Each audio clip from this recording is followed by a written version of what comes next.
Alors aujourd'hui, on va s'intéresser à une assurance. Une assurance qui, un peu en coulisses, façonne tout le marché de la location en France. On va plonger au cœur de son histoire et de son impact. Pour un propriétaire bailleur, il y a une crainte qui surpasse à peu près toutes les autres. Et le problème, c'est que cette crainte est en train de devenir une préoccupation majeure. Le constat est assez frappant. Au niveau national, les impayés ont bondi de 30%, et ça monte même à 60% en région parisienne. C'est énorme. Un risque qui était, disons, secondaire, est devenu un vrai problème central pour les bailleurs. Et derrière ces chiffres, il y a des situations humaines, des galères bien réelles. Il faut s'imaginer, avant les protections modernes, un propriétaire pouvait se retrouver dans des procédures interminables pendant des années pour au final ne récupérer qu'une toute petite partie de son argent. C'était un vrai traumatisme, pas seulement financier, mais aussi émotionnel. Forcément, avec un problème aussi répandu, il y avait un besoin très clair sur le marché. C'est comme ça qu'est né un produit d'assurance très spécialisé pour répondre à cette angoisse. En fait, la GALI n'est pas apparue du jour au lendemain. Son histoire s'étale sur des décennies.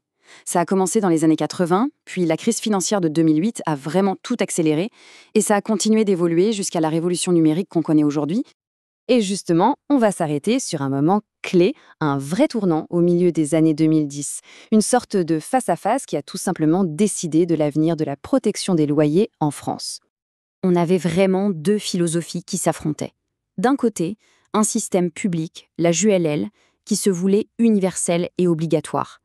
Et de l'autre, le système privé qu'on connaît, la GLI, qui est optionnel et basé sur les lois du marché. Alors, pourquoi l'option publique a-t-elle échoué ? Eh bien, en 2015, le projet a été abandonné. Pas forcément parce que l'idée de base était mauvaise, mais c'était un mélange de plusieurs facteurs. Jugé trop complexe, trop cher, et surtout, il y avait une opposition très forte de la part des professionnels du secteur. L'échec de la GUL a laissé un vide, et cet abandon a créé une opportunité en or, une brèche dans laquelle toute une nouvelle vague d'entreprises de la tech s'est immédiatement engouffrée. Ce nouveau processus a complètement changé la donne. Fini la paperasse. Tout est devenu numérique, quasi instantané. Ça a forcé les assureurs plus traditionnels à accélérer leur propre transformation digitale pour ne pas être laissés sur le carreau. Bon, on a vu l'histoire, la technologie, mais dans les faits, ça couvre quoi une GLI ? Qu'est-ce que ça apporte concrètement à un propriétaire ?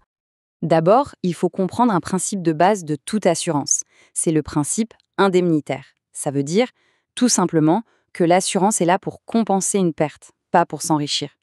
Un propriétaire ne peut donc pas cumuler plusieurs garanties pour toucher plus que le montant du loyer perdu. Dans la pratique, la GLI est une protection très efficace, mais ce n'est pas un chèque en blanc. Elle couvre les loyers impayés, les dégradations, mais avec des plafonds, des limites bien précises.